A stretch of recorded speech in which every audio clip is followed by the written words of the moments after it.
এমন কোন জিনিস যা পুরুষরাই তৈরি করে কিন্তু ব্যবহার করতে পারে না? এটা তুই বল। Ladies toilet sir. থাম, তোদের প্রশ্নের উত্তর শুনে আমার একটা অঘটন ঘটে যায়। এবার অঙ্ক থেকে প্রশ্ন ধরি। বল বল্টু, তোর কাছে 5টা কলা ছিল, তার থেকে আমি 2টো কলা নিয়ে নিলাম, এখন তোর কাছে কটা কলা থাকবে?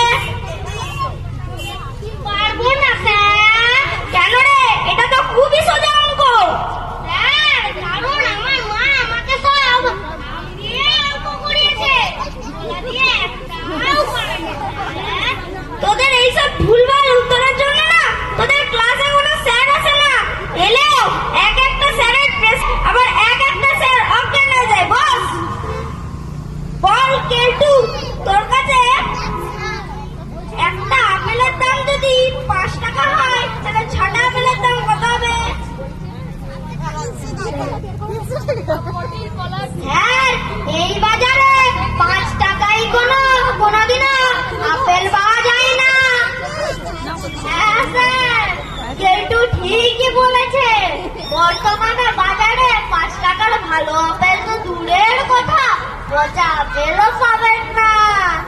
আরে আমি তোকে ধরতে বললাম। স্যার, যতই ধরাধরি করেন এই বাজারে 5 টাকায় কোনোদিন আপেল পাওয়া যাবে না।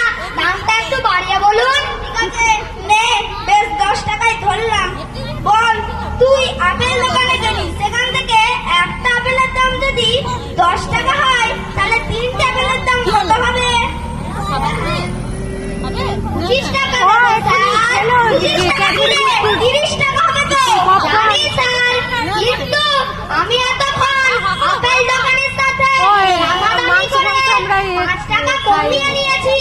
সেই জন্য 3টে আপেলের দাম 25 টাকা দেবো স্যার। ওর অ্যান্সার শুনে আমার কি মনে হচ্ছে আপেলগুলো নিয়ে তোর মুখে ছুঁড়ে মারি।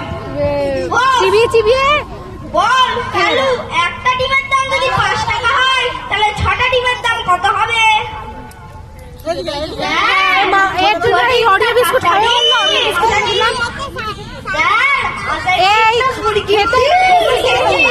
স্যার, লাল মুরগির ডিম না কালো মুরগি? কালো মুরগি। স্যার, দেশি মুরগি এখনো বলে ভালো করে খেতে পারে না। স্যার, ডিমগুলো অনলাইন দেখি না। স্কুল যাওয়া থেকে তাও একটু খাওয়া ধরেছে, না তো ঘরে খেতেই না। মুড়ি আর আলু সেদ্ধ মুদিখানার দোকান থেকে ওর স্কুলে লেখা যায়।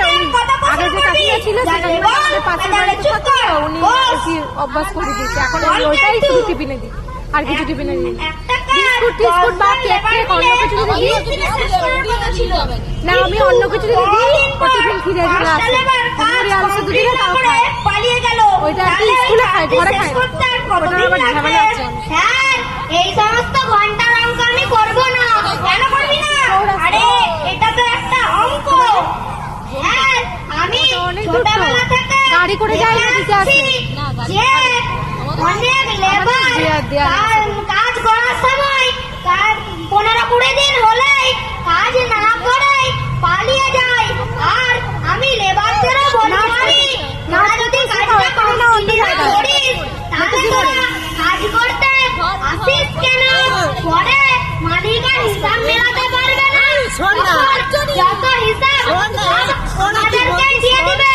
তাছাড়া আপনি আমাকে বলুন, আমি ভালো লেবার খুঁজে এনে দেবো যারা কাজ কমপ্লিট করে যাবে।